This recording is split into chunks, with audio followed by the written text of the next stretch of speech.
I can't believe it's actually here. So what was a $15,000 tax credit by the Biden administration is now a $25,000 down payment grant. And so what that means basically is this bad boy is available at closing instead of a tax credit when you file taxes after you purchase your home. So the money is available up front. So basically what happened, long story short, is a draft version of a legislation called Down Payment Toward Equity Act of 2021 was introduced. So now it's becoming a talking point where it still has to be deliberated, decided on some of the details. So here's where it gets a little bit dicey, is a lot of things that you heard about this program have completely changed.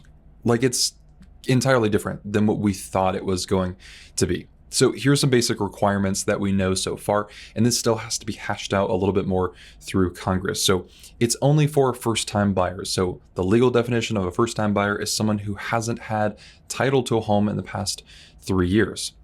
Here's the kicker. Has to be first generation home buyer. That means neither parents may have owned a home in the past. And this doesn't include if the parents have had a foreclosure or short sale in the past, but it has to be a first generation home buyer. So this is huge because initially we didn't think that was going to be a thing. And so it completely reduced a large majority of who was going to be able to qualify for what we thought was a tax credit and is now a down payment grant. Also, the max income that you can have is 120% of area median income. I'll have a link in the description where it will show you the area median income, and then you can calculate 120% of that if you need to. But the max, so if you're under 120% of area median income, you can get a maximum of $20,000.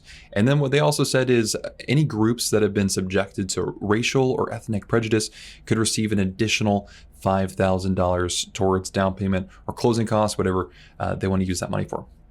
So this still has to pass the House and the Senate. And so this is more of a conversation starter than of anything else. So it's not all ready to go, but this is as much structure as we've seen so far, because in the beginning, this tax credit was just like an administration talking point, and now it actually has like some wording to it. It has some body. It's filling out a little bit, and so we get to see the direction of where the administration wants to take this program once it gets fleshed out and then gets passed through Congress, if that happens. So some pros to this program that we're seeing so far is, number one, like the huge mission of this down payment grant right now is to close the homeownership gap, where we initially were thinking it was mainly to help home buyers entering into the market overcome the down payment obstacle. It's now really main focus is to help close the homeownership gap, the equity gap within homeownership, and then also to help accelerate multi-generational homeownership for those who have been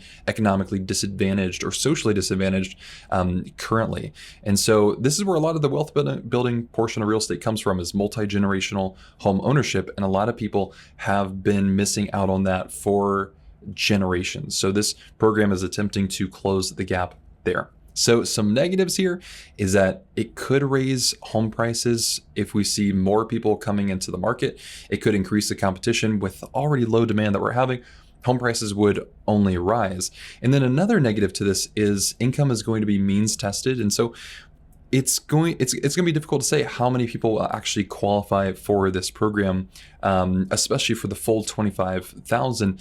It could be a small amount of people who actually qualify, where initially the tax credit we were expecting, there should be a pretty large portion of people qualifying.